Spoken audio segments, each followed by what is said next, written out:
Reflexos nas lentes, balões climáticos, ilusões de ótica, gases dos pântanos.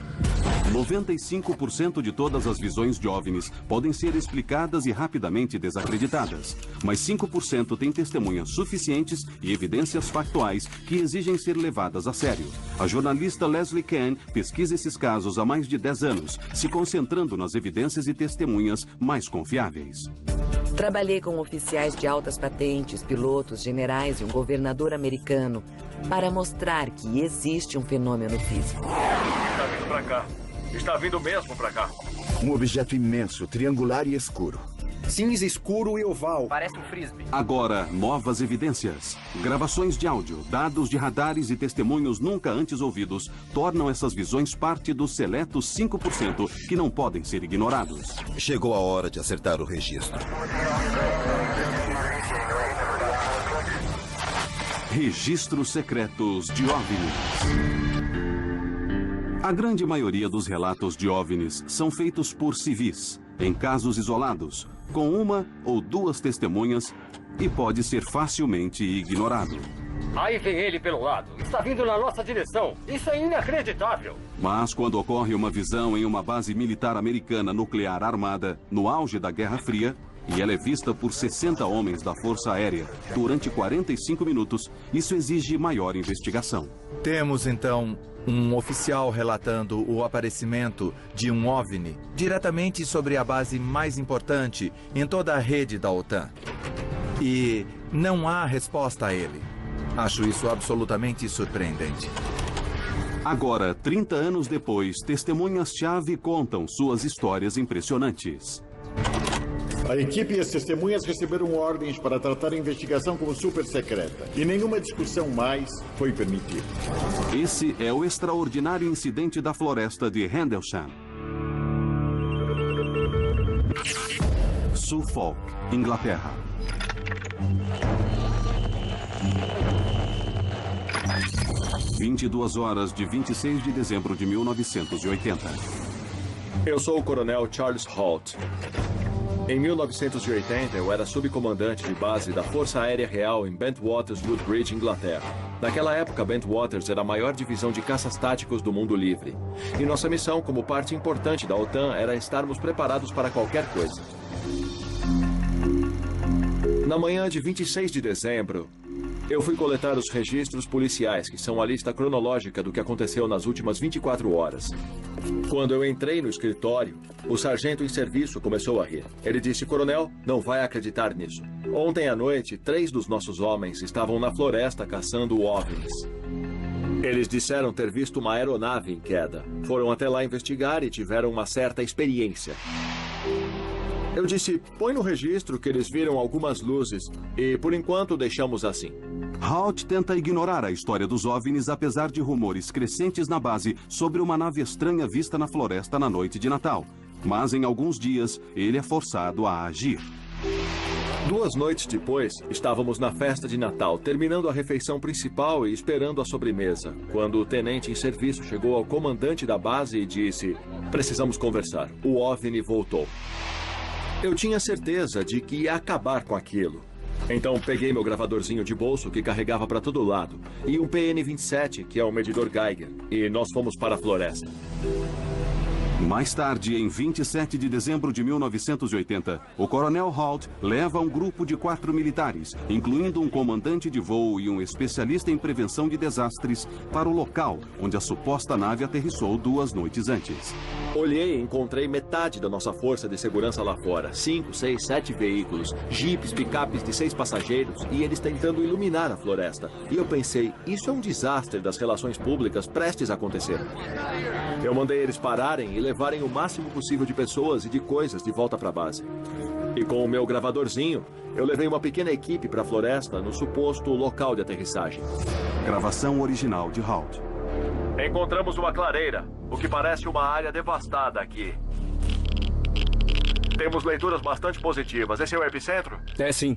Halt e sua equipe localizam 3 marcas, formando um triângulo no suposto local de aterrissagem.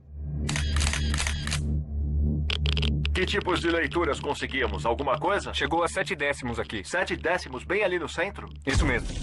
As medições de radiação são 10 vezes acima do nível normal ou natural, sinalizando que definitivamente há mais no local do que Halt notou a princípio. Encontramos marcas de borracha nas árvores do local e alguns galhos quebrados no chão. Quando olhamos para cima, percebemos a copa da árvore acima de nós quebrada. Era óbvio que algo tinha subido ou descido entre as árvores. Enquanto investigamos, também ouvimos os animais do celeiro, as vacas, as galinhas, entrarem num frenesi por um curto período de tempo. Depois tudo ficou em silêncio. Alguém, de repente, percebeu um objeto vermelho brilhante longe na floresta. E eu imediatamente liguei o meu gravador. Gravação original de Halt. Você viu uma luz? Espera um pouco, devagar. Onde? Nessa direção aqui, bem em frente, entre as árvores. Lá está ela de novo. Olha, na direção da minha lanterna, aqui. Está lá. Também vi. O que é aquilo? Não sabemos, senhor. É uma luz vermelha pequena e estranha, a pouco mais de 1 quilômetro daqui. Vamos para a beira da clareira para eu dar uma olhada melhor. Enquanto Halt e sua equipe correm para se aproximar, os detalhes do objeto ficam visíveis. Era oval, laranja avermelhado e havia pedaços de metal derretido pingando dele que caíam no chão. E tinha um centro preto, era um preto sólido, e ele piscava quase como um olho. Se movia horizontalmente entre as árvores a mais ou menos 1,5 metro do chão, zigue-zagueando, subindo e descendo. Então, eles buscavam alguma coisa e definitivamente estava sob controle inteligente. A descrição de Halt se encaixa com muitas outras visões de OVNIs. Testemunhas geralmente relatam bolas vermelhas que disparam e buscam como se estivessem sob controle inteligente. Um brilho avermelhado podia ser visto. Mas para Halt e os outros militares, essa experiência estava prestes a ficar bastante estranha. Parece que ele está se movendo um pouco para cá. Está mais iluminado que antes. Está vindo para cá. Está mesmo vindo para cá. Não há dúvida sobre isso. Isso é estranho. Assistimos por uns 2 ou 3 minutos. E de repente, ele explodiu silenciosamente em 5 objetos brancos e tudo desapareceu. Isso deixou todos nós em choque. Eu pensava, nunca vou poder explicar isso. As pessoas nunca vão acreditar. Isso é tão bizarro. Então alguém do grupo olhou para o norte e disse, olha, o que é aquilo?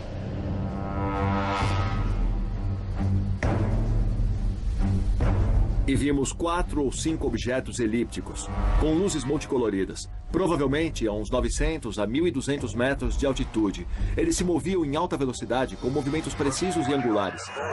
Também vi. O que é aquilo? Ouvimos muitas conversas nos rádios e tivemos dificuldade o tempo todo também. Tinha muita interferência. Alguns diziam que eles enviavam um feixe de luz para a área de armazenamento de armas, e ficamos muito nervosos com o que acontecia. Se move rápido. Esse à direita está se afastando também. E os 2 vão para o norte. Tá bom. Aí vem ele do sul. Ele vem da nossa direção. De repente, um vem por cima e para. Ele envia um feixe de luz aos nossos pés. Quando o feixe desceu, ficamos bem parados. Acho que ninguém se mexeu. Todo mundo ficou em choque. E passava pela minha cabeça, deve haver algum motivo para isso. Isso é uma comunicação? Isso é uma arma? É um aviso? O que fazemos agora? Halt e seus homens ficam petrificados com a nave acima deles. A visão é algo incomum para esses militares treinados e profissionais. Eu nunca vi nada igual. Enquanto estávamos lá, do mesmo jeito que ela apareceu, clique, ela sumiu. Fiquei pensando, não há explicação real para tudo isso. Por que eu me envolvi? Isso não vai fazer bem para minha carreira. Mais de 60 homens da Força Aérea dizem ter visto um OVNI durante as 2 noites do incidente de Rendlesham. De acordo com testemunhas, isso realmente sacudiu a base. Foi durante a Guerra Fria. Era um posto nuclear avançado. E era uma invasão. Uma questão de segurança nacional tanto para britânicos como para americanos. Como oficial no comando, Halt devia relatar o evento aos seus superiores. Então ele fez um breve memorando esperando pôr fim à questão. Devido à localização da base na Inglaterra, o memorando é direcionado ao ministro da Defesa britânico, que rapidamente conclui que o evento não tem significado para a defesa e encerra o caso. E ele continuaria assim por mais de uma década. Meu nome é Nick Pope. Eu trabalhei para o ministro da Defesa por 21 anos. E no início da década de 90, eu analisei o projeto OVNI. Meu trabalho era investigar as visões e determinar se havia alguma evidência de ameaça em potencial ao Reino Unido. Em 1994, Nick Pope inicia uma revisão do caso encerrado do incidente da floresta de Rendlesham. Uma coisa que me chamou a atenção foi a aparente falta de qualquer resposta formal ao relatório do Coronel Halt. Era um dos oficiais de maior patente dando seu relato, fazendo um relatório sobre a aterrissagem de um OVNI na proximidade de duas das bases mais importantes em toda a rede da OTAN.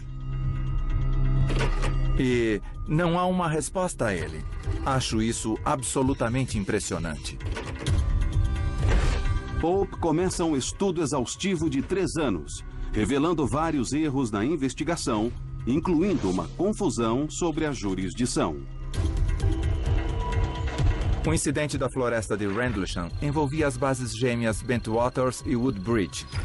Claro que eram bases da Força Aérea dos Estados Unidos, mas em solo britânico. Então, houve uma confusão total sobre quem seria o responsável. Outro problema era que o local de aterrissagem não tinha sido imediatamente isolado. As pessoas iam e vinham contaminando o local. Ele devia ter sido revistado com um detector de metais. Amostras do solo deviam ter sido tiradas. E isso não aconteceu. Anos depois dessa revisão, Pope descobre uma das falhas mais críticas da investigação original. Eu observava a questão se o OVNI teria sido ou não rastreado no radar. Uma das testemunhas disse que, por um instante, surgiu um alvo não identificado sobrevoando as bases por umas 2 ou 3 passagens do radar. E depois ele desapareceu. Mas quando os americanos fizeram o relato ao Reino Unido, a data estava errada. Então, claro que o ministro da Defesa olhou a noite errada. E quando percebemos o erro, a fita do radar tinha sido destruída. Investigação, confusão sobre a jurisdição. Para mim, a investigação original estava irremediavelmente errada. Mas Pope iria além de simplesmente detalhar as falhas na investigação original. Logo ele encontraria uma testemunha que chegou quase a tocar numa dessas incríveis naves. E produziu imagens impressionantes de um OVNI como nunca vistas antes. Ficou claro para mim que não tínhamos apenas uma evidência de que um ou mais objetos não identificados estiveram sobre o Reino Unido.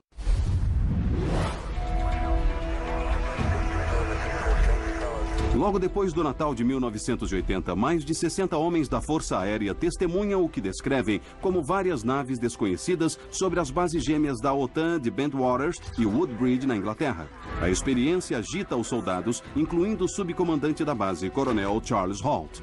Eu pensava, nunca vou poder explicar isso. As pessoas nunca vão acreditar. Isso é tão bizarro.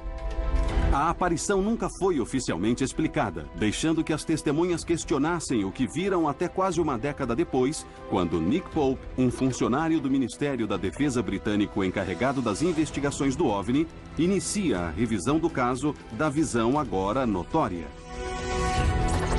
Então ficou claro para mim que a investigação original estava irremediavelmente errada. Incomodado com as falhas, Pope aprofunda a investigação. Em 1994, ele entrevista um homem que se tornaria uma testemunha-chave do caso. O sargento James Peniston, aviador americano encarregado da segurança. 2 dias antes da visão do Coronel Halt, o sargento Peniston também tinha visto um OVNI. Ele e 2 outros aviadores tinham se aproximado desse objeto. E ele se aproximou o suficiente para fazer desenhos espetaculares. Vista de cima. Vista de frente. Vista lateral. Peniston chegou muito perto. Viu a forma triangular. E é interessante perceber as marcas que foram encontradas no local de aterrissagem na forma de um triângulo. E altas leituras de radiação que foram registradas naquelas 3 marcas. Significativamente mais altas que a radiação natural média. Quando nós 3 nos aproximamos da nave, começamos a ter dificuldades com o rádio. O ar ao nosso redor ficou carregado eletricamente e sentíamos isso nas roupas, na pele e no cabelo. Nada no meu treinamento me preparou para o que eu vivenciei. O sargento Peniston observou a nave por quase 45 minutos. As informações mais intrigantes são os estranhos símbolos que vemos ao lado, que ele disse lembrarem um pouco os hieróglifos egípcios. Ele desenhou isso em seu caderno.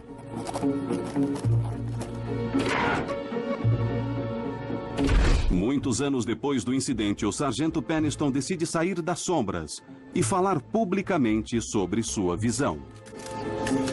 Mais de 80 homens da Força Aérea, todos observadores treinados, testemunharam a decolagem. A equipe e as testemunhas receberam ordens de tratar a investigação como super secreta.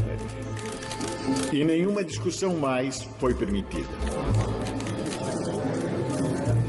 Acho que, analisando bem o incidente da floresta de Rendlesham, ficou bem claro que tínhamos uma evidência de um caso de OVNI convincente. Um ou mais objetos não identificados estiveram sobre o Reino Unido. O incidente da floresta de Rendlesham agora é considerado uma das visões de OVNI mais conclusivas da história e inclui várias características arquetípicas presentes nos casos mais críveis de OVNIs. Naves triangulares e achatadas que se movem silenciosamente e aceleram instantaneamente a velocidades irreconhecíveis. Vista de frente. É um marco com o qual todos os outros casos de OVNI são comparados. E quando você junta todos os casos que envolvem militares de alto nível, oficiais do governo, pilotos, casos que foram oficialmente investigados, você tem um grupo de evidências que simplesmente não pode ser ignorado. Tem uma coisa muito estranha. Mas o que acontece quando uma cidade inteira testemunha um OVNI que dizem ter o tamanho de 2 ou 3 campos de futebol? Tinha a forma de um bumerangue. Um objeto grande, preto, vindo em nossa direção. Achei que eu fosse desmaiar porque fiquei fascinado olhando aquela coisa. Eu acho que ele tinha 1,5 km. Em 1997, milhares de pessoas em Phoenix, no Arizona, testemunharam uma nave enorme. Essas luzes pertencem a visitantes do espaço? Foi passado na televisão. Então, as pessoas saíam de suas casas e olhavam para o céu. Novas evidências foram apresentadas em um dos casos de OVNI mais longos da história. Pra falar a verdade, foi uma loucura. Travamos completamente. As explicações oficiais são dissecadas. A Força Aérea declarou que fogos foram lançados por volta das 10 da noite. Mas os relatos de testemunhas chegaram mais de 1 hora antes desses fogos. Usar essa desculpa é um deboche do que as pessoas disseram ter visto. E um ex-governador faz uma confissão inesperada. Eu sabia mais sobre as luzes sobre Fênix do que contei. Essas são as luzes de Phoenix. Phoenix, Arizona.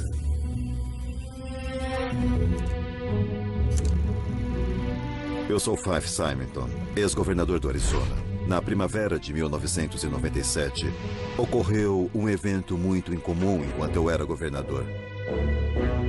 Acho que as pessoas se referem a ele como as luzes de Fênix. Era uma noite de quinta-feira, 13 de março de 1997, 8h30 da noite. Minha filha Mônica veio correndo para dizer que tinha uma coisa passando por cima da montanha Camelback. Aí as 4 crianças levantaram, correram lá fora e eu também fui. Eu olhei para o norte e minha mulher e eu vimos 3 luzes brancas em formação triangular vindo em nossa direção. Eram 5 luzes grandes na frente, na forma de um bumerangue. Era uma nave sólida, silenciosa, muito baixa na terra. Mas o que chamava a atenção era o tamanho. Extremamente grande, extremamente maciça. Nós nem temos shopping centers daquele tamanho. Ficamos e observamos flutuar diretamente sobre nossa casa. E ficou provavelmente de 5 a 6 minutos bem à nossa vista. Minha esposa e eu ficamos nos olhando. Eu olhei bem nos olhos dela e disse: acabamos de ver nosso primeiro OVNI. Essas luzes pertencem a visitantes do espaço? Centenas de pessoas no vale acham que é uma possibilidade. O que foi descrito como um bumerangue gigante iluminado pairou no ar. Nenhuma explicação oficial sobre essas estranhas luzes. Naquela noite foi transmitido pelo rádio e pela televisão. Então as pessoas saíam das suas casas, olhavam para cima. E aquilo foi visto por milhares de moradores em todo o vale. Foram enxurradas de telefonemas para o Palácio do Governo e para o Departamento de Segurança Pública. As pessoas queriam respostas. Então, claro que eu fiz minhas perguntas imediatamente ao chefe da Guarda Nacional e mandei membros da minha equipe ligarem para a base da Força Aérea de Luke para descobrir se estavam voando com alguma nave exótica por cima do vale e não obtive resposta. Todo mundo ficou, oh meu Deus, não sabemos o que é isso. Algo de estranho aconteceu nos céus sobre o Arizona, que ainda não foi totalmente explicado. É o que os entusiastas dos OVNIs chamam de uma grande visão. Pilotos dizem ter visto no ar, mas os radares militares não captaram nada. Seja o que for, muita gente em Phoenix olhou para os céus esta noite. Nas semanas seguintes ao incidente, mais de 700 testemunhas deram relatos às autoridades locais e ao Centro Nacional de Relato de OVNIs, uma organização privada em Seattle, Washington. Essas testemunhas incluem pilotos, policiais e militares de carreira.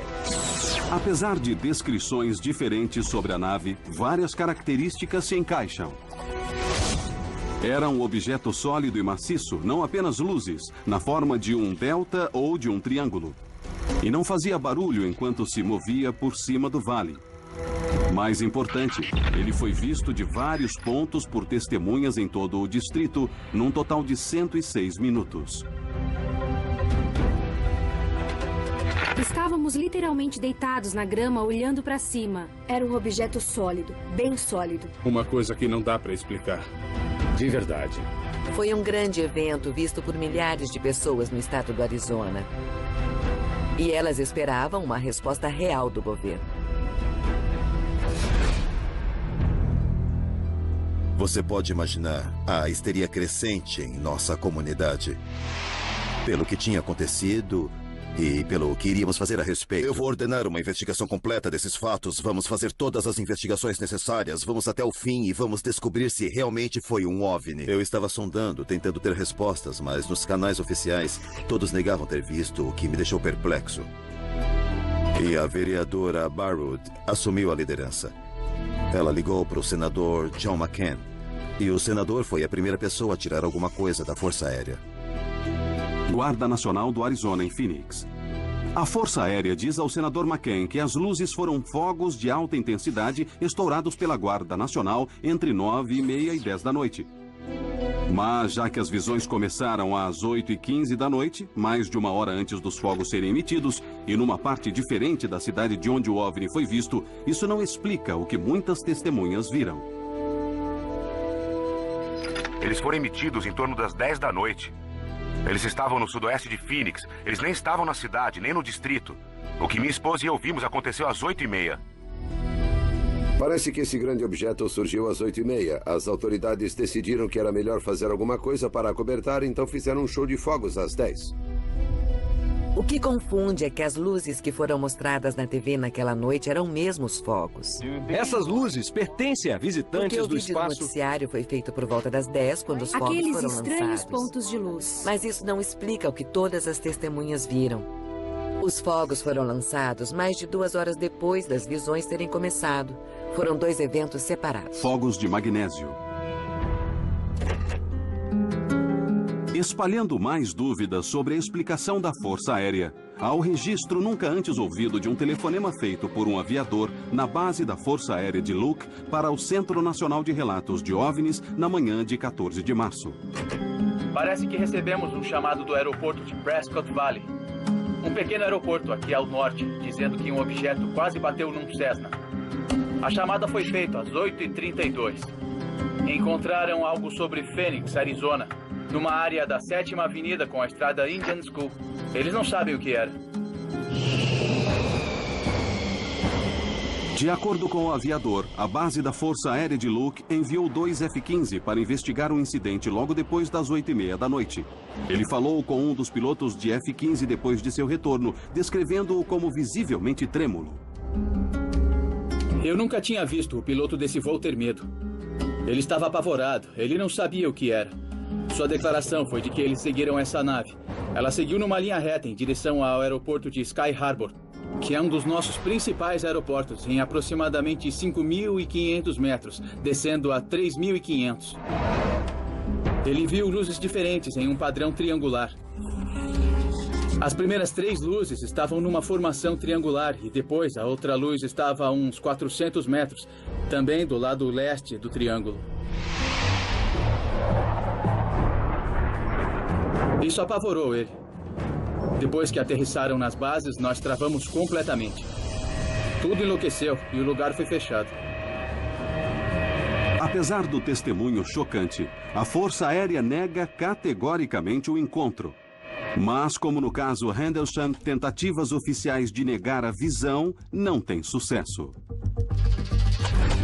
Era uma história que não terminava. E o governador sabia que teria que falar disso. O governador Fife Symington está determinado a descobrir o que eram aquelas luzes. Logo, as luzes de Phoenix ganhariam projeção nacional e o governador Symington faz sua confissão assustadora. Eu sabia mais sobre as luzes de Fênix do que contei. E agora tragam o acusado à sala para que possamos ver quem é o culpado. Chegou a hora de acertar o registro. Luzes amarelas. Quando você é servidor público, tem que tomar muito cuidado ao lidar com assuntos sensíveis e incendiários como visões de OVNIs. O fato é que se você é funcionário público e começa a falar sobre OVNIs, você é atacado, é inacreditável. Começamos hoje com aqueles estranhos pontos de luz. Mas quando eu olhei do lado esquerdo... Em 2007, estima-se que 10.000 pessoas testemunharam um OVNI sobre Phoenix. Relatos descrevem uma nave em forma de delta no tamanho de vários campos de futebol. Como a nave de Rendlesham, ela foi vista de vários pontos por testemunhas de todo o distrito, num total de 106 minutos. Milhares e milhares de pessoas viram. E houve um alvoroço no interesse público próximo à histeria. Entusiastas dos OVNIs por todo o país.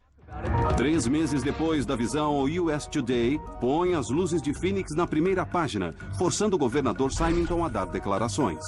No início de junho, houve uma grande publicidade e de repente nós nos vimos encurralados. Então eu organizei uma coletiva de imprensa para tentar acalmar um pouco as emoções. Em 19 de junho, Symington faz uma coletiva de imprensa para anunciar que o mistério tinha sido desvendado. E agora eu vou pedir ao oficial Stein e aos seus colegas que tragam o acusado à sala para que possamos ver quem é o culpado. Não ponham muito perto de mim, por favor. Isso só serve para mostrar que vocês são muito sérios.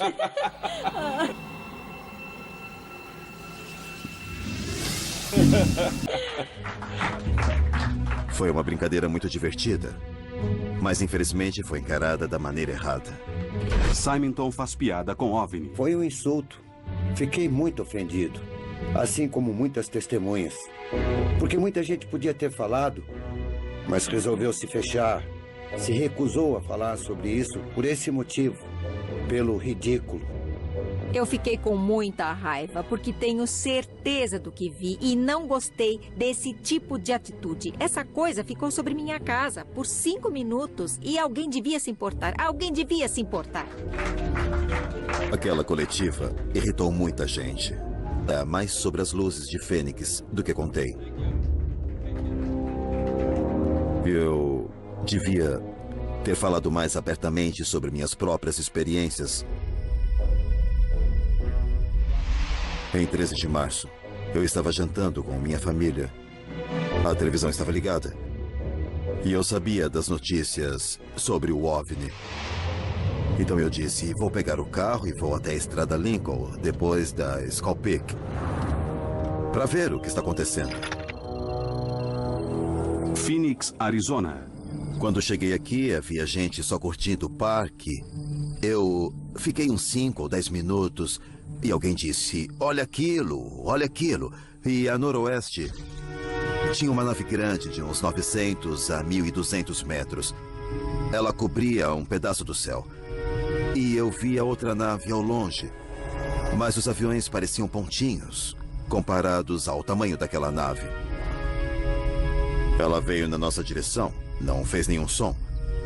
E se moveu bem devagar e tranquila, não era rápida, ela flutuou sobre Skull Peak. E assim tivemos uma vista magnífica de sua silhueta. O governador Simonton observa o objeto por quase 1 minuto antes que ele acelere no vale. A nave desapareceu de repente. Eu servi na Força Aérea Americana, voo por toda a minha vida adulta e nunca vi nada igual. Tinha capacidades aeronáuticas inacreditáveis, algo muito além de tudo que temos ao nosso dispor. Com certeza, era incrível.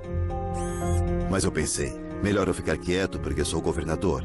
E se começar a falar sobre isso vai criar mais histeria ainda. E não devemos esquecer o fato de que eu tinha um estado para governar.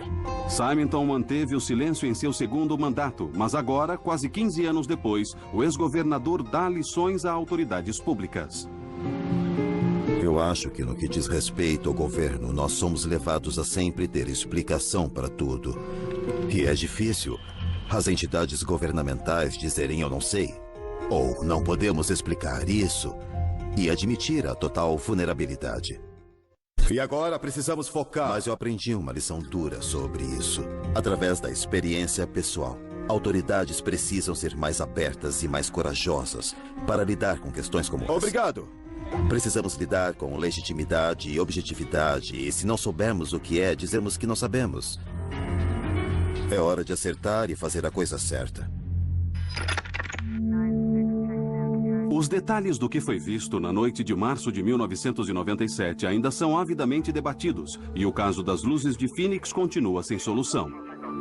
Mas o que não se questiona é que o caso revelou uma necessidade urgente de estudos dos OVNIs e de uma entidade oficial do governo para receber e investigar relatos.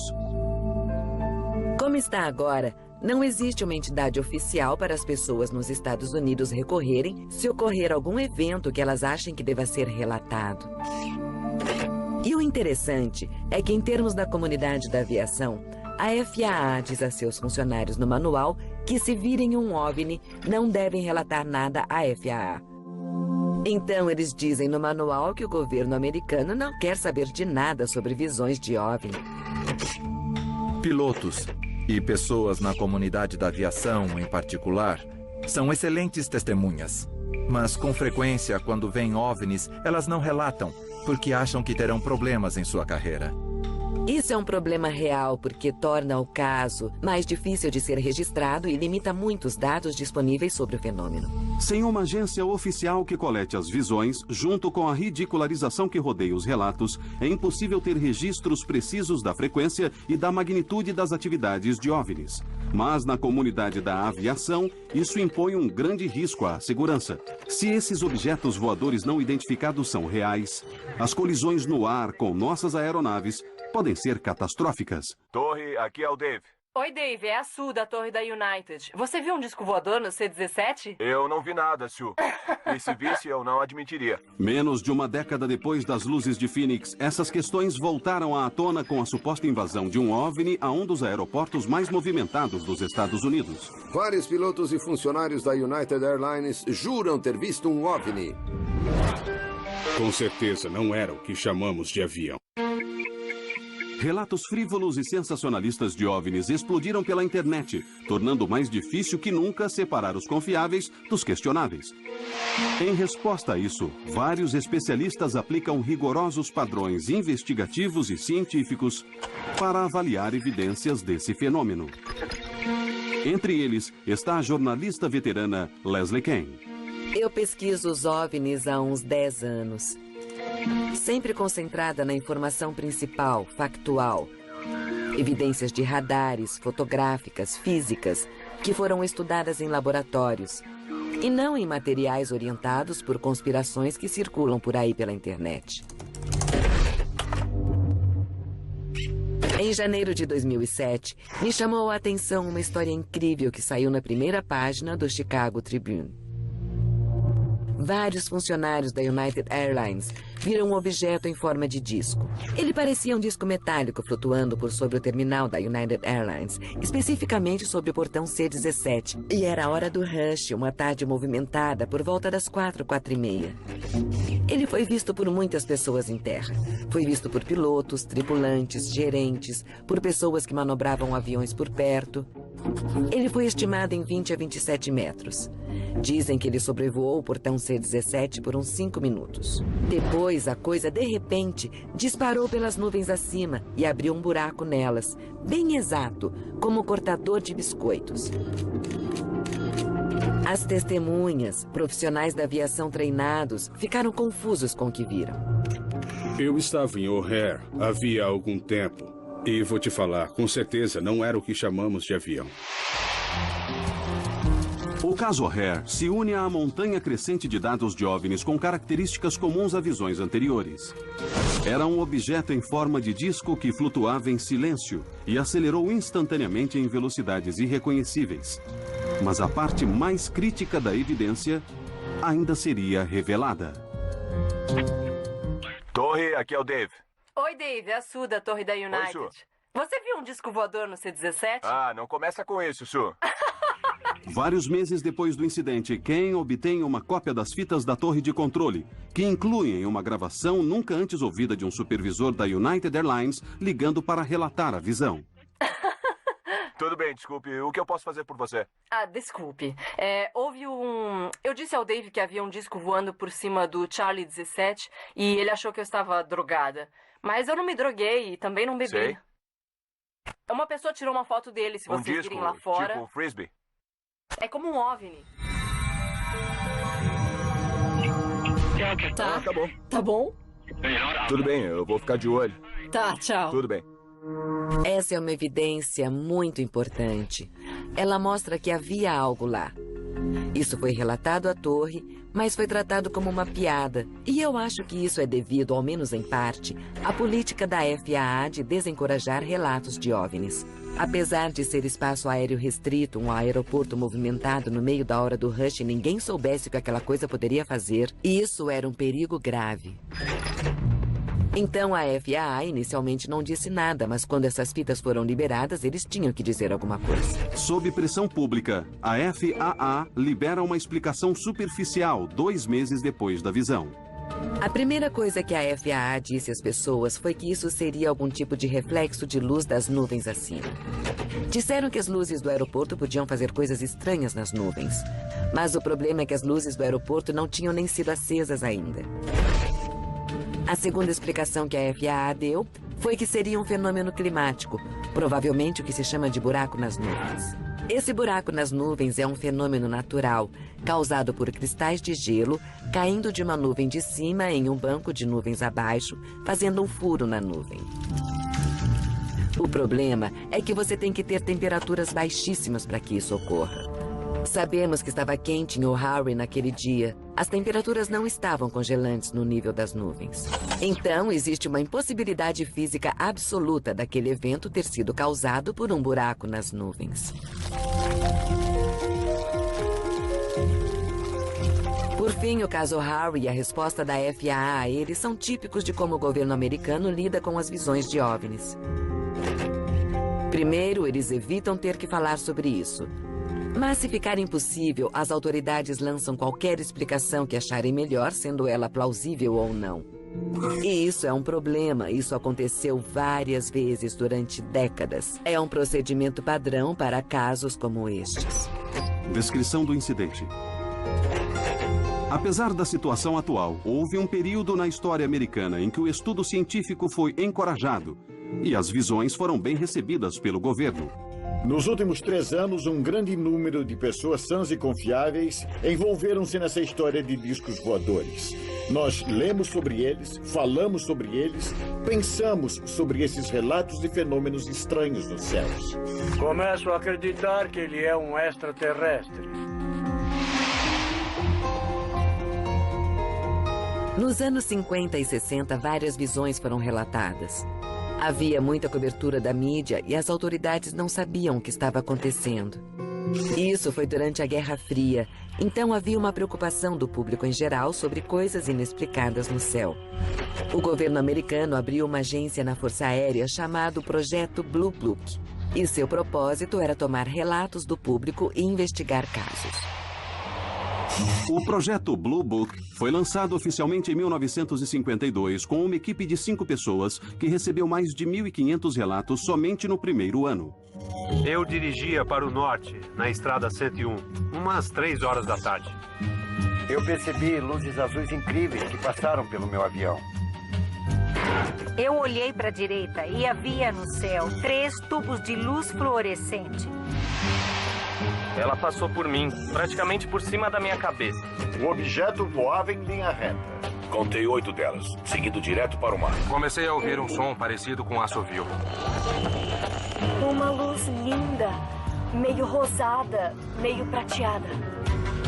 Entre 1952 e 1969, o Blue Book recebe mais de 12 mil relatos de OVNIs, quase 800 não foram desvendados.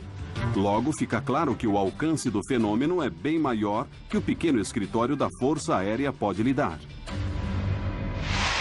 Blue Book estava fadado ao fracasso desde o início. Tinha pouco pessoal, era incompetente de certa maneira e se tornou um exercício de relações públicas para a Força Aérea. Então, em 1966, foi decidido que seu futuro dependia de um estudo financiado pelo governo baseado na Universidade do Colorado. O estudo da universidade é liderado pelo Dr. Edward Condon, um médico e ex-chefe do Bureau Nacional de Padrões. Condon foi tendencioso contra OVNIs desde o início. Na verdade, em um artigo de 1967, ele disse: "Minha crença é de que não há nada nisso, mas não devo chegar a essa conclusão antes de um ano." O relatório de Condon terminou em 1968 e inclui análises valiosas de casos de OVNIs não desvendados em suas quase 1.500 páginas. Mas elas foram amplamente ignoradas diante do sumário de 2 páginas escrito pelo próprio Condon, que declara que não são mais necessários os estudos científicos de OVNIs. Em dezembro de 1969, a Força Aérea anuncia o término do projeto Blue Book, a partir do mês seguinte. Desde então, o relatório é citado várias vezes por autoridades e cientistas para justificar a recusa ao estudo de OVNIs. É mesmo uma tragédia. Essa foi a única investigação oficial do nosso governo. Quando foi fechado, a era de ouro dos estudos de OVNIs terminou. Objeto: desenho D. Secreto. Desde 1970, muitos casos desafiariam as afirmações por trás do término do Blue Book. Mas uma visão de 1986, perto de Anchorage, no Alasca, daria evidências que deviam ser levadas a sério. Aqui é o 1-2. Em outro equipamento, confirmamos que há 2 objetos voando em torno de sua esquadra 1550. Onde ele está? Está seguindo ele? Parece que sim. Nesse caso, um capitão com 30 anos de experiência em voo põe sua reputação em jogo, relatando uma nave enorme que o segue por quase 1 hora. Um encontro que renderia o mais longo dado registrado de um OVNI até hoje. Evidência que seria levada até a Casa Branca. Eles estavam todos animados, então eu perguntei o que ele achava que seria e ele disse: um OVNI. Meu nome é Richard Haynes e eu sou cientista pesquisador da NASA desde 1967. Meu interesse em fenômenos aéreos não identificados tem mais de 30 anos. Eu era cético, eu estava convencido de que poderia explicar os fenômenos. Mas tive a oportunidade de falar com pilotos comerciais que voavam em nossos simuladores. E de vez em quando um piloto me dizia que uma história incrível tinha acontecido a ele. Com os anos, eu comecei a perceber que eu estava errado, que não podia explicar os fenômenos. Então, nos anos 70, comecei a coletar entrevistas de pilotos, às vezes no cockpit do avião, às vezes refazíamos um encontro real. E até agora coletei mais de 3.000 visões de praticamente todos os países do mundo e várias delas foram bem sérias. Elas não se qualificariam como reais pelos padrões da FAA. Então, visando a segurança no ar, formamos a NARCAP, Centro Nacional de Relatos de Fenômenos Anômalos na Aviação.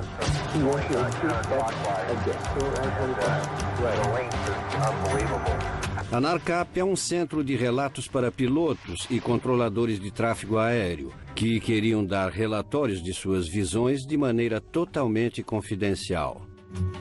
Isso é muito importante porque vários pilotos temem por suas carreiras. Eles acreditam que serão ridicularizados. E a implicação é de que se você vê algo num voo, não é competente para pilotar a aeronave, o que é absurdo. Temos que contornar essa situação. Aqui é o 1-2. Em outro equipamento, confirmamos que há 2 objetos voando em torno de sua esquadra 1550. Em 1986, a NARCAP sabe de uma visão próxima a Anchorage, no Alasca, que se tornaria um dos casos mais conhecidos registrado por um piloto. Um investigador importante nesse caso foi o ex-chefe de divisão da FAA, John Callahan. Eu era o gerente da divisão de investigação e avaliação de acidentes da FAA. A regra era, caso algo acontecesse, quer fosse uma notícia ou um acidente, tínhamos que saber antes que a poeira baixasse. Num dia de janeiro de 87, eu recebi uma chamada da região do Alasca. Parecia que um OVNI tinha perseguido um 747 japonês pelos céus por 31 minutos. E a mídia descobriu isso e agora queria mais FAA em Atlantic City. Callahan reúne uma equipe de analistas da FAA que sincroniza o radar com a transmissão do rádio do piloto. O resultado é registrado nesse vídeo por Callahan e se torna pista essencial para se desvendar o caso. Tá, vamos lá. Centro de Anchorage, Japan Airlines, 1628. Temos 2 naves na nossa frente a 1,5 km.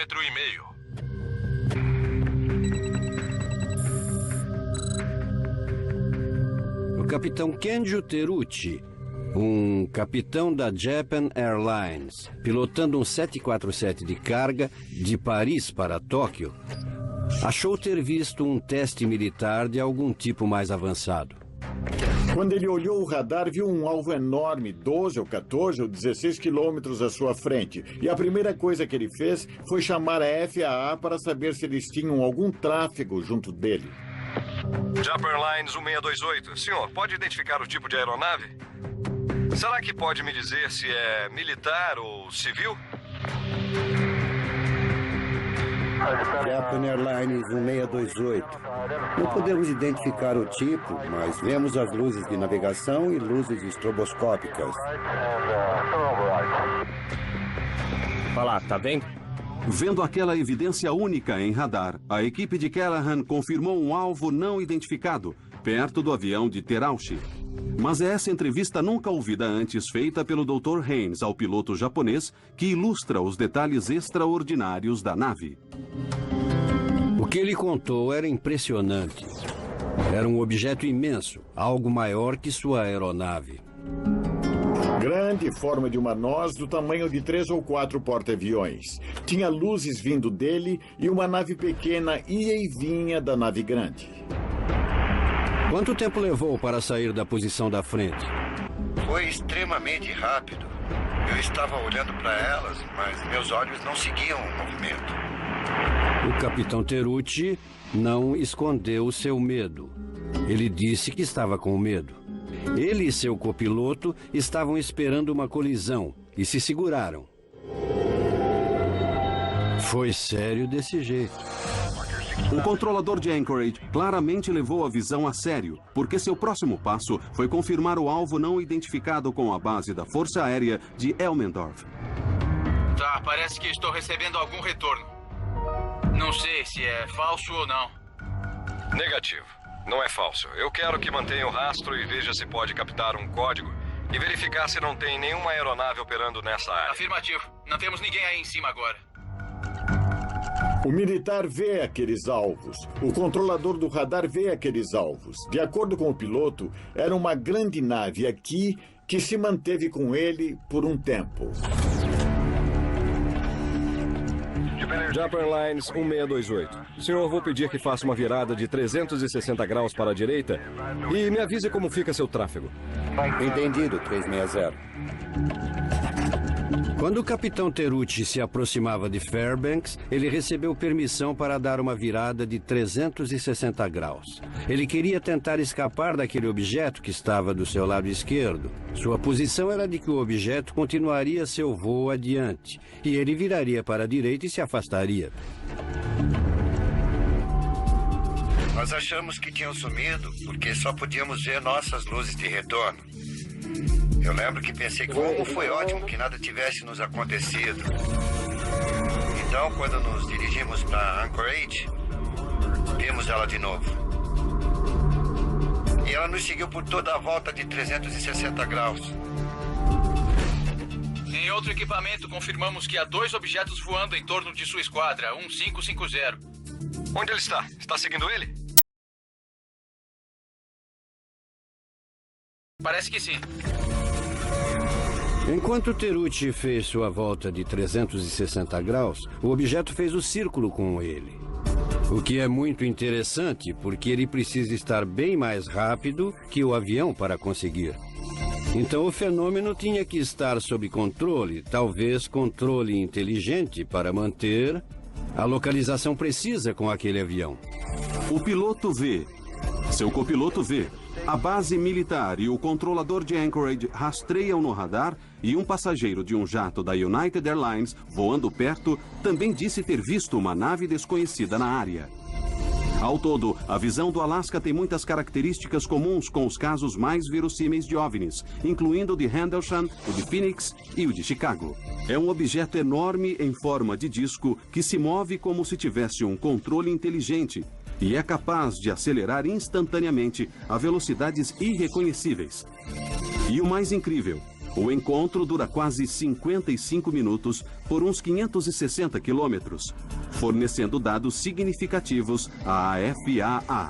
Anormalidades ocorrem próximas à antena, relatos tanto da torre quanto do radar. Eu fiz um mapa com a análise que explica tudo em torno do 747. E até um cego pode ver que há um alvo lá. Mas achei que era uma aeronave furtiva. Imagina se alguém acredita em OVNI. Quando Callahan voltou a Washington, uma reunião foi marcada com a equipe científica da Casa Branca para uma revisão dos materiais. Eram 3 cientistas da equipe do Reagan, 3 caras que disseram ser da CIA, e eu passei a fita 3 vezes para eles. Em outro equipamento, confirmamos que há 2 objetos voando. Quando o vídeo terminou, eles estavam todos animados, estavam babando. Estavam ansiosos para pôr as mãos em todos aqueles dados. Essa era a primeira vez que eles tinham mais que alguns minutos de dados de radar para analisar. E então o cara da CIA chega e diz: esse evento, apontando para um monitor de TV, nunca aconteceu. Nós nunca estivemos aqui. Vamos confiscar todos esses dados e você vai jurar segredo. E eu disse: o que você acha que é? Eu ainda acho que é um avião. E ele disse: é um OVNI. 2 meses depois da reunião de Callahan, a FAA libera uma explicação oficial para a visão que, como nos casos de Phoenix e Chicago, busca desconsiderar o fenômeno. Eles disseram ser um sinalizador. Era um alvo fantasma, seria um reflexo. Nunca aconteceu. Mas os pilotos japoneses não viram alvos fantasmas, eles não viram reflexos, eles não viram sinalizadores. Nós só vemos um ponto ou um traço no radar. E temos que confiar no que diz o piloto. O piloto estava lá. Eu vi vários pontos, vi várias pequenas luzes. Capitão Terauchi decide ir a público falar desse encontro, arriscando a sua reputação pessoal. Por sua disponibilidade em preencher formulários e ser entrevistado, a Japan Airlines decidiu que ele não voaria mais. Então o capitão Terucci foi designado para o trabalho interno. Esse caso ilustra o que está em jogo. Até o governo americano mudar sua política sobre as visões de OVNIs, as testemunhas sempre terão medo de mostrar evidências críticas e importantes. É assim que a ciência progride. Deve-se permitir que pessoas descrevam aberta e honestamente o que veem. Nunca vamos chegar ao fundo desse fenômeno se não tivermos uma abertura. Hoje em dia, se você vai a sites como o YouTube, você vê vários tipos de vídeos de OVNIs. E há uma grande quantidade de vídeos falsos. Fotos que foram modificadas por vários programas de computadores, e é quase impossível você reconhecer alguma coisa entre tudo aquilo. As únicas imagens que são importantes são as que foram profundamente analisadas e examinadas para que saibamos que são genuinamente objetos voadores não identificados. Um dos vídeos de OVNI mais vistos na web, com mais de 17 milhões de visualizações no YouTube, é esse, que dizem ter sido feito no Haiti em 2007. Junto com outras imagens recentes online, ele intrigou os observadores de OVNIs. Mas com os avanços nos softwares de efeitos especiais, ficou cada vez mais difícil distinguirmos entre as imagens reais e falsas, tornando os especialistas em efeitos especiais uma voz valorosa sobre o assunto. Sou Doug Trumbull, faço filmes que têm a ver com efeitos especiais de ficção científica. Eu trabalhei em 2001, Odisseia no Espaço, Contatos Imediatos do Terceiro Grau, Blade Runner, Star Trek o filme. Então, eu faço naves-mães, naves espaciais e OVNIs. Temos uma situação agora em que todo mundo que tem um laptop pode fazer um OVNI falso. Eu posso fazer um OVNI falso com o meu celular. E isso se espalhou por todo lugar. Eu acredito, pessoalmente, que há algo bastante real, mas nunca vi uma fotografia que eu não pudesse reproduzir, falsificar digitalmente, oticamente ou fotograficamente e fazer ela parecer real. Então, eu sou o meu maior inimigo em relação a essas coisas, porque eu sei o que é possível. Numa pausa em seu mais recente projeto, Trumbull dá sua opinião sobre a autenticidade do vídeo de 2007 no Haiti. Eu acho muito bom, mas eu não acredito que seja real, mas eu acho que é um efeito especial muito bem feito, porque há movimentos de câmera bem dinâmicos. Eles encaixam o movimento regular da câmera com o movimento do objeto. Parecem ser trajetórias balísticas parecidas com as de nave-mães. Tudo faz sentido, como se voasse numa formação. Mas há várias coisas acontecendo aqui que denunciam a ilusão de certa forma. Deixa eu parar aqui. Olha essas duas palmeiras. Elas são idênticas. Essa copa, aquela copa, essa copa, aquela copa. Isso é uma composição de uma palmeira posta em dois lugares. Então, é a mesma árvore duas vezes. Isso não acontece na natureza. É absolutamente impossível. Há outras coisas acontecendo, como quando a coisa passa pelas árvores. Apesar de parecer ser uma luz bem clara, ela não afeta as copas em nada. Devia haver mais luz refletindo nas copas das árvores, uma luz piscando e alguma interação, mas não há porque isso é bem mais difícil de fazer. Então, bom trabalho. Mas eu não acredito. Enquanto veranistas com câmeras de vídeo podem topar com provas irrefutáveis de OVNIs no futuro, já há imagens de fenômenos cientificamente testados e amplamente aceitos. Várias pessoas confirmaram que tiveram visões múltiplas e prolongadas de objetos voadores iluminados e em forma triangular. As visões belgas do final dos anos 80 e início dos 90 são as mais difundidas da história, com mais de 2.000 relatos bem documentados e pesquisados de pilotos, policiais e militares. Achei que era uma invasão do nosso espaço aéreo. Temos que descobrir porque é uma questão de defesa aérea. Uma epidemia de visões de OVNIs de 18 meses intrigou o governo belga e levou a comunidade científica à evidência de OVNI mais conclusiva até hoje. Eu olhei e disse, oh meu Deus, é demais. Minha sensação na hora, devo admitir, era de que era falso. Essa é a onda belga. Bruxelas, Bélgica.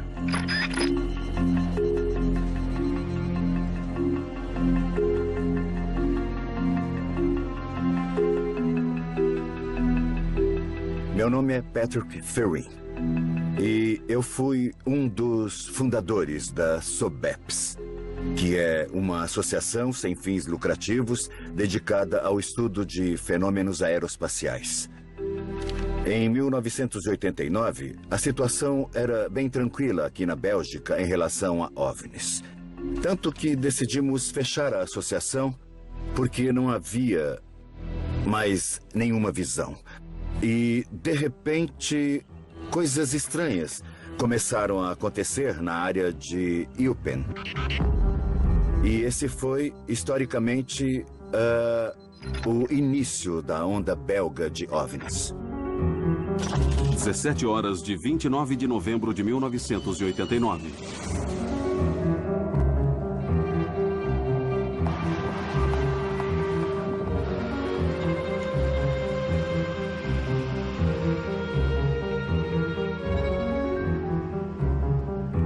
Meu nome é Albert Kreutz. Na noite de 29 de novembro de 1989, eu estava no rádio da polícia de Eupen. Por volta de 5h30 da tarde, uma equipe de policiais informa a Kreutz sobre um objeto voando sobre um campo próximo e iluminando-o como um estádio de futebol.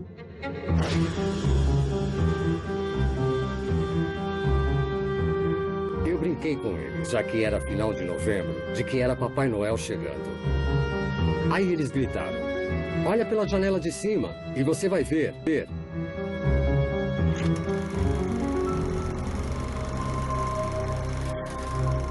Eu fui à janela e vi um objeto de uns 200, 300 metros na minha frente. Como um barco, flutuando no céu.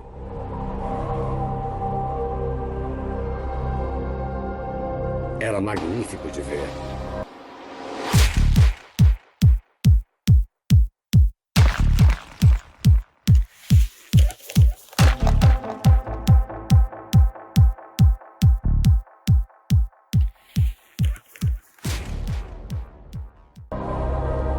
E isso me fez pensar que não estamos sozinhos na Terra.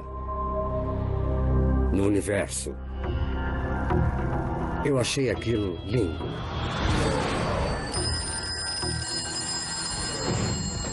Imediatamente a polícia recebe várias chamadas de cidadãos preocupados. Tem 2 objetos voando no céu. Então ele ordena que policiais em locais próximos sigam o objeto. Sigam, fiquem embaixo dele. Um deles era Dieter Plummans, inspetor-chefe da polícia de Kelmis. Plummans estava em ronda com seu parceiro, pegando traficantes perto da fronteira com a Holanda, quando recebeu uma chamada. Quando ouvimos a chamada pelo rádio, estávamos nessa direção. Vimos uma luz ou um tipo de objeto por cima da torre em Henri Chapelle. E nos perguntamos o que é aquilo.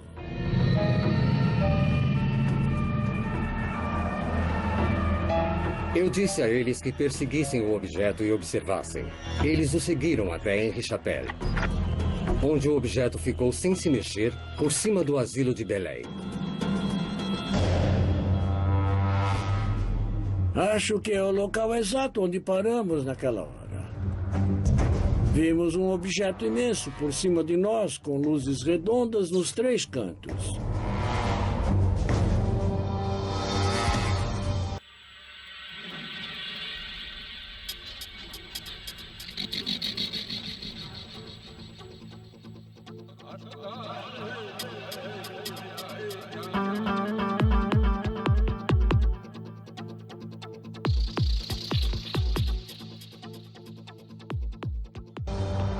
E em algum ponto, um objeto bem menor saiu por trás. Ele tinha uma luz vermelha que piscava junto com a luz maior. Plummans e seu parceiro observam os objetos por vários minutos. E, de repente, a bola vermelha volta para a nave maior. O objeto subiu e depois foi embora.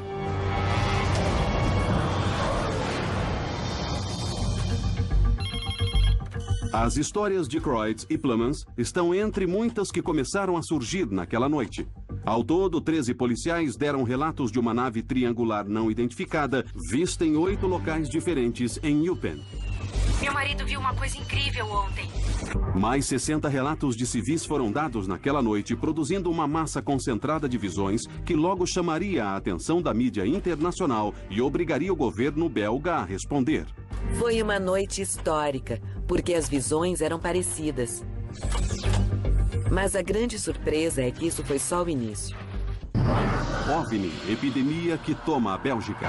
Várias pessoas confirmaram que tiveram visões múltiplas e prolongadas de objetos voadores iluminados e em forma triangular. Eles viram um estranho fenômeno no céu, um OVNI. Essas aparições... No dia seguinte, ao 29 de novembro, houve uma ampla cobertura da mídia. Infelizmente, não foi possível uma maior interação. Estava na TV, no jornal, para todo lado. E imediatamente nós pegamos nosso carro e fomos a Eupen entrevistar as pessoas que viram. Gravações de vozes reais. Meu marido viu uma coisa incrível ontem. Ele viu um objeto imenso, com raios de luz que o seguiu por vários minutos até em casa. Ele não quis avisar porque teve medo de ser ridicularizado. Mas acho que é importante avisar vocês. Nós coletamos 150 visões diferentes da mesma área, descrevendo quase a mesma coisa. Gravações de vozes reais. Era na forma de um triângulo. Um triângulo enorme. Tudo bem. Um objeto imenso, triangular e escuro. Cada canto tinha uma enorme luz branca.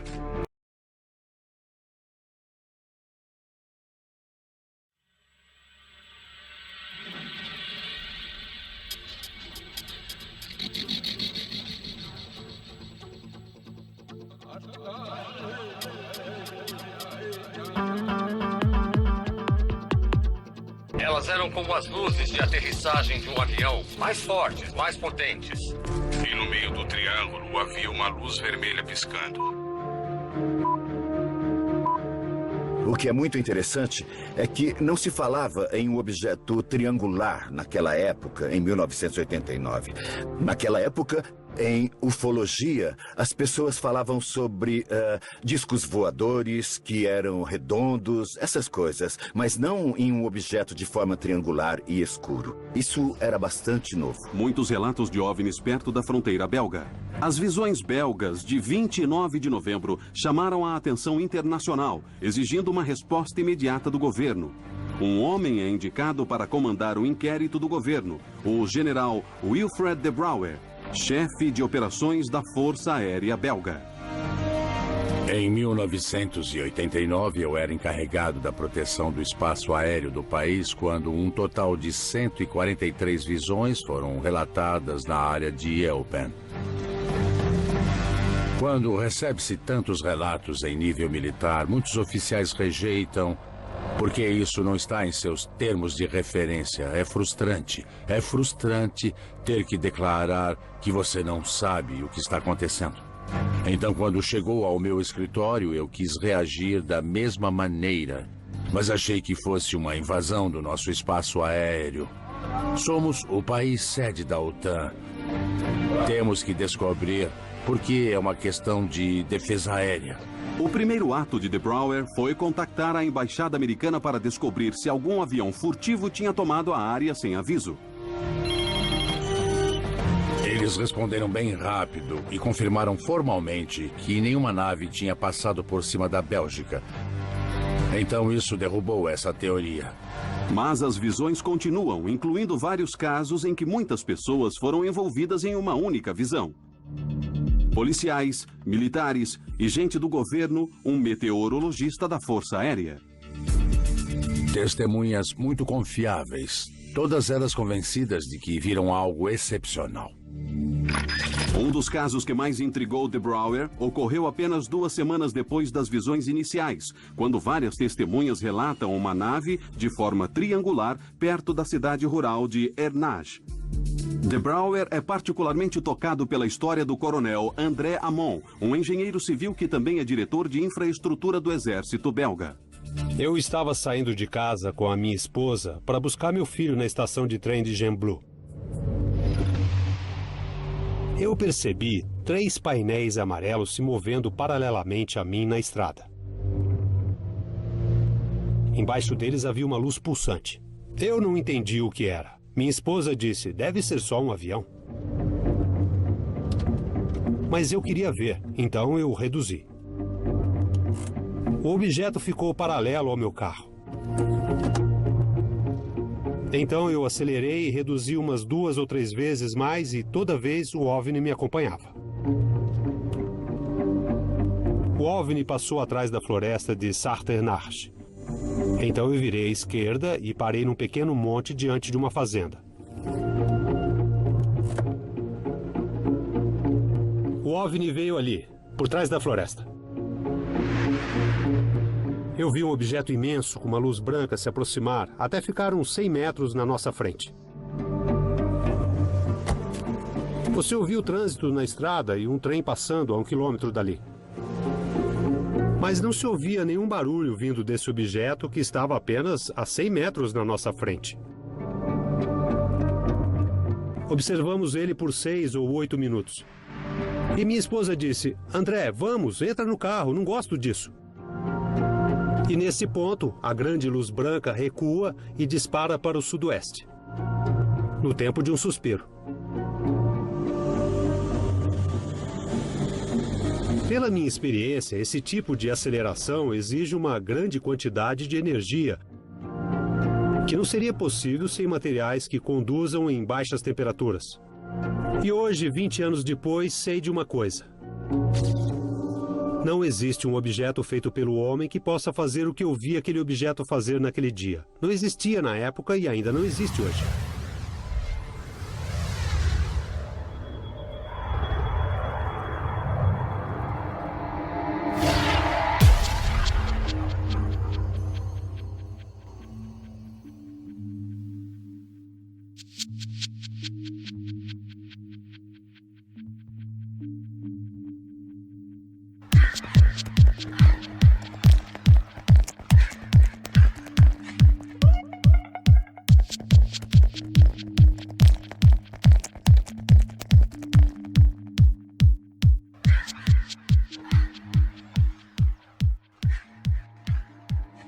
É impossível. Coronel Amon envia um relatório ao ministro da Defesa e é um dos muitos militares que convenceram o governo belga de que era necessária uma ação. Decidimos armar um procedimento para lançar no futuro uma nave para identificar essas visões, mas sob condições. Primeiro, testemunhas tinham que relatar à polícia. Ela confirmava a visão e depois nós ligávamos para a estação de radar que tinha autoridade para enviar o F-16.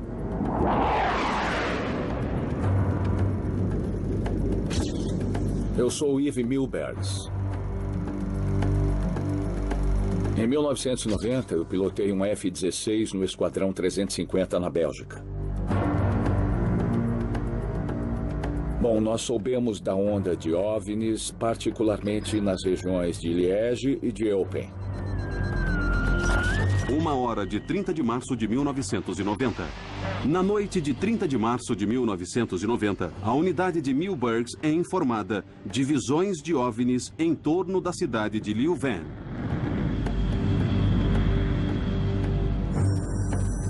Imediatamente partimos em formação. 2 F-16 voando a leste de Bruxelas. Em direção 180 graus. Tem contato comigo, Mil? Tenho contato, sim. Nosso objetivo era interceptar ou chegar o mais perto possível dos objetos e tentar identificá-los o melhor possível. Seguindo para o sul, se movendo bem rápido agora.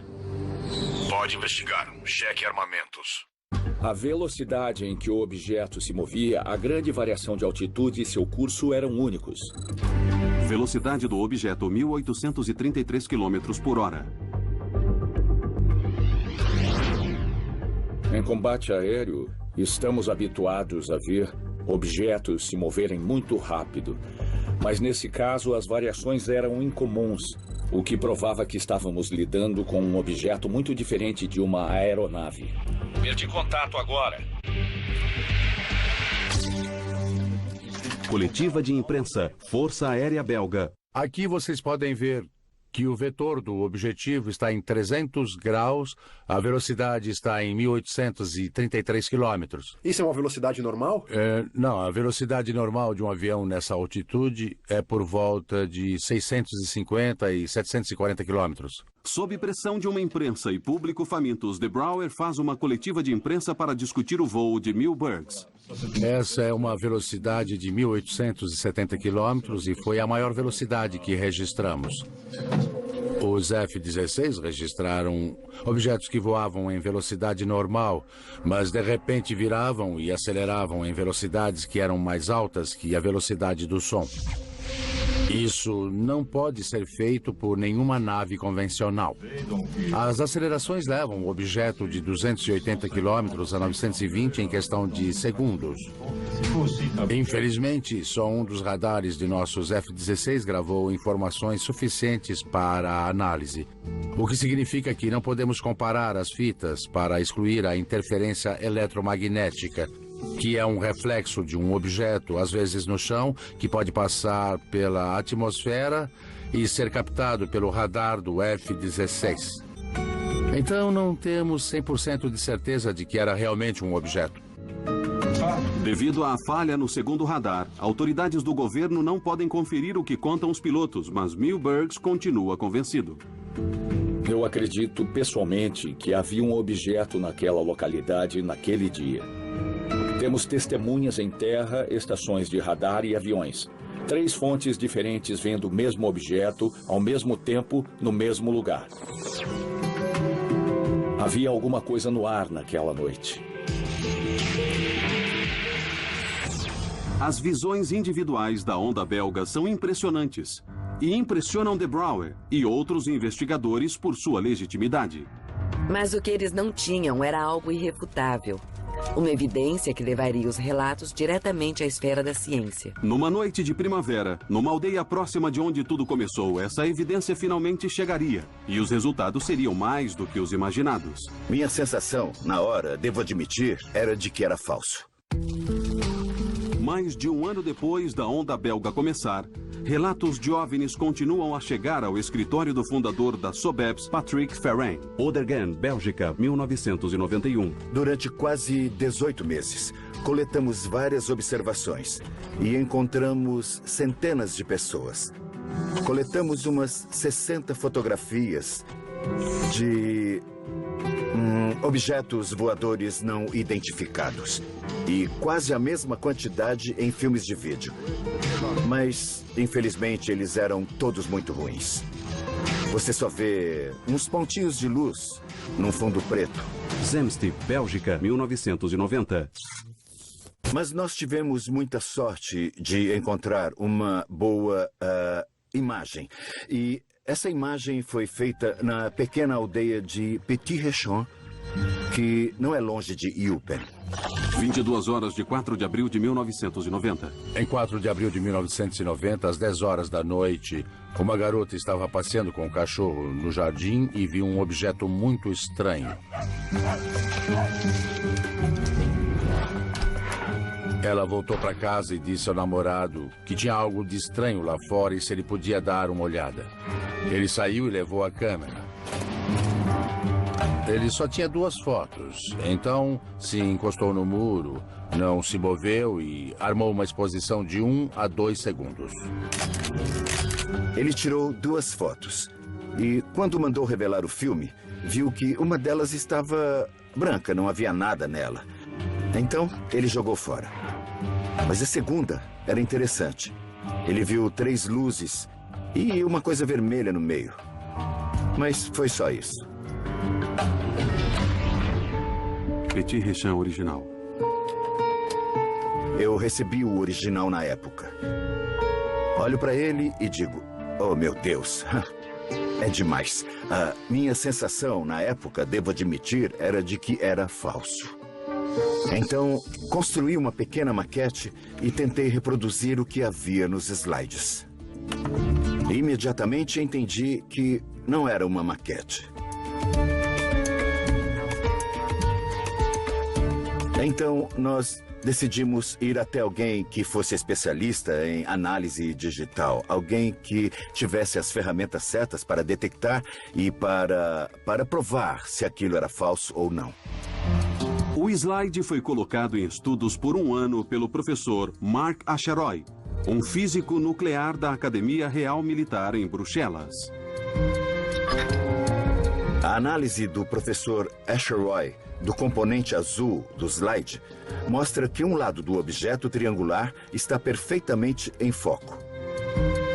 Mas os dois outros lados estão desfocados. Isso prova que existe um movimento independente do objeto. Não era falso. O slide é analisado depois por cientistas de todo o mundo, incluindo o professor André Marion, um físico nuclear da Universidade Paris-Sud. O professor Marion descobriu que havia um campo magnético em torno do objeto porque ele observou um padrão como os de filetes de ferro em um campo magnético. As descobertas do professor Marion desencadeiam especulações de que a nave poderia se mover usando um sistema de propulsão dinâmica de magnetoplasma, um motor elétrico que usa um campo magnético para gerar força. Tal sistema pode também responder à falta de vento e de barulho relatada pelas testemunhas. Na história dos estudos de OVNIs, a foto de Petit Rechan é uma das evidências mais convincentes de uma visão até hoje. Não só reforça milhares de relatos de toda a Bélgica, mas também ilustra muitos atributos dos casos de OVNIs mais confiáveis. Uma nave triangular que se move em silêncio e acelera instantaneamente a velocidades irreconhecíveis. O que é bem interessante nas visões belgas é que no Reino Unido houve uma onda de visões parecidas 3 anos depois. Muitas testemunhas falam de um imenso OVNI em forma triangular com 3 luzes debaixo dele e uma maior e um pouco mais fraca no meio. Então, é claro que nos 2 casos, os governos estão vendo isso e chegando à conclusão de que estamos lidando com um fenômeno real. Bélgica. A onda belga é incrível não só pelo grande número de relatos, mais de 2.000, mas pela maneira como foram feitos e oficialmente investigados. Durou quase 18 meses. E, de repente tudo parou. Dos 2.000 casos relatados, 650 foram investigados. E dos 650, 500 continuam inexplicados. A questão fica em aberto. O que seria? Eu não sei a resposta. Com certeza, só posso dizer que não era uma aeronave, nem um helicóptero, nem um balão, nem Zeppelin, nem ultraleve, nem aeromodelo, nada disso. A onda belga continua um mistério. E até hoje, 20 anos depois, testemunhas têm mais perguntas que respostas. Estou frustrado porque depois de 20 anos ninguém tem uma explicação válida.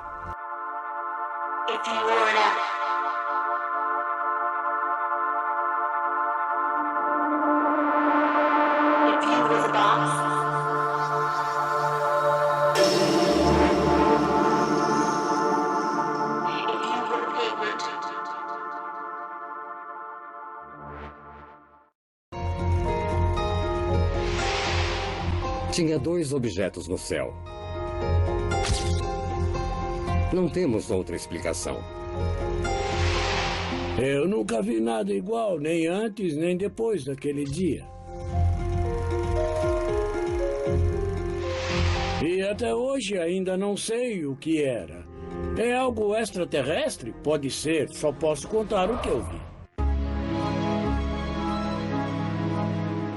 Para milhares de testemunhas da onda belga e muitas outras que documentaram encontros em bases militares, grandes aeroportos ou em céus sobre grandes cidades, só há uma conclusão.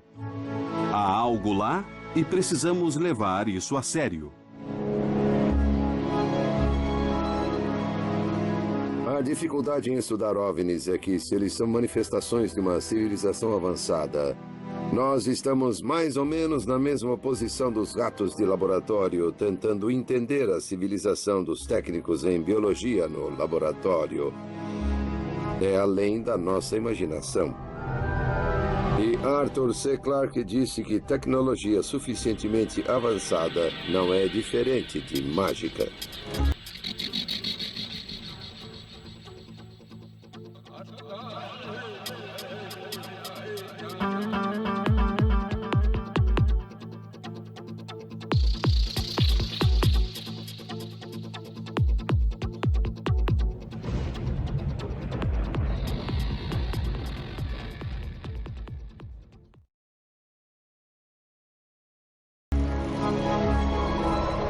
história está cheia de novos fenômenos. Fenômenos mal compreendidos, que foram ridicularizados, zombados. Por quê? Porque a ciência não teve chance de examiná-los ou não quis examiná-los por vários motivos. Temos que mudar essa situação. Temos uma propensão em nossa cultura a ridicularizar as visões de OVNIs. É um problema e precisamos ser mais maduros sobre isso no país. Sabe, nem tudo são luzes de aviões, balões meteorológicos e truques. Há fenômenos reais aqui. Isso é uma coisa que a comunidade científica devia observar. Ela devia se engajar nisso. Potencialmente, isso teria muita coisa a nos ensinar. Temos de ter em mente que nossa civilização só tem 40 mil anos. O que é um piscar de olhos na vida da nossa galáxia. Então somos bebês por aqui. Há 200 bilhões de estrelas, mais um enorme número de planetas, inclusive planetas do tamanho da Terra. Então a probabilidade de haver vida por aí parece ser bastante grande. Temos técnicas de análise muito sofisticadas, usadas em todo o universo para ver planetas, estrelas, nebulosas. Mas eu comecei a perguntar se alguém fez uma análise sofisticada, tecnicamente apurada, das fotografias dos OVNIs, para que tivéssemos o que eu chamo de filme de Zapruder das visões de OVNIs. E a resposta é não. Então, nesse vácuo, eu decidi assumir o que se tornou um hobby para mim. Eu comecei a aplicar tecnologia de rastreamento digital sofisticada e controlada, que usamos nos efeitos especiais, algumas que desenvolvemos durante a filmagem de contatos imediatos para tentar fotografar um OVNI. O projeto de Trumbull, conhecido como UFOTOG, a fotografia de OVNIs, usa câmeras precisamente calibradas e antenas de rádio para registrar imagens e dados do céu à noite. Observando simultaneamente a mesma área de vários pontos de vista, o equipamento de Trumbull pode apontar a velocidade, a trajetória e a altitude de qualquer objeto registrado. E mais precisamente, determinar se é uma nave convencional. Meu plano é fazer imagens que possam ser cientificamente válidas e que possam ser examinadas, como o filme de Zapruder, para que bons analistas de ciência fotótica possam vir e dizer: foi exatamente isso que aconteceu. Tem uma exposição de 2 segundos aqui. Acho que nos próximos anos é provável que encontremos evidências de vida inteligente no universo. Acho que isso vai acontecer muito em breve. E eu quero fazer parte disso.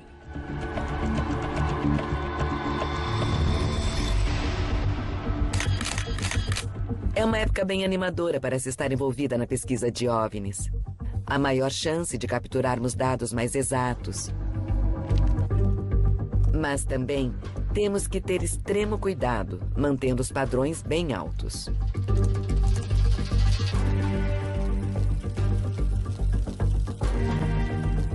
Tinha alguma coisa lá. Um objeto bem pequeno e preto. Em sentido horário. Então vocês não têm uma nave naquela área? Afirmativo, não temos ninguém voando lá agora. Eu dirigi ao norte na estrada 101. Dentre esses casos de OVNIs mais confiáveis de nossa geração, ouvimos histórias em primeira mão que não podem ser ignoradas. Um comandante de base da OTAN, um chefe de divisão da FAA, pilotos condecorados, policiais, um ex-governador. Todos puseram suas reputações em jogo para dar testemunhos do que eles, a princípio, não queriam aceitar. Juntos com as evidências coletadas de dados de radares, a fotografias e gravações de rádio nunca antes ouvidas, essas visões apresentam casos que não podem ser ignorados. É o acúmulo de evidências de pilotos, generais, autoridades do governo, que prova, na minha opinião, que temos um fenômeno físico real que não foi explicado. É hora de recebermos essa informação e os novos relatos mais abertamente. Aqui é o comandante. Ele estava morrendo de medo. Eu não sei o que era. Tinha a forma de um bumerangue. Um objeto imenso, triangular e escuro. Do tamanho de 3 ou 4 porta-aviões. E veio direto na nossa direção sem fazer um barulho. Ele estava sob algum controle inteligente. Tá vindo pra cá. Tá mesmo vindo pra cá. 3 tubos de luz fluorescente. Cinza escuro e oval. Parece um OVNI. Parecia que alguém tinha feito um furo na nuvem. Ele desapareceu de repente. Não há dúvidas. Isso é estranho.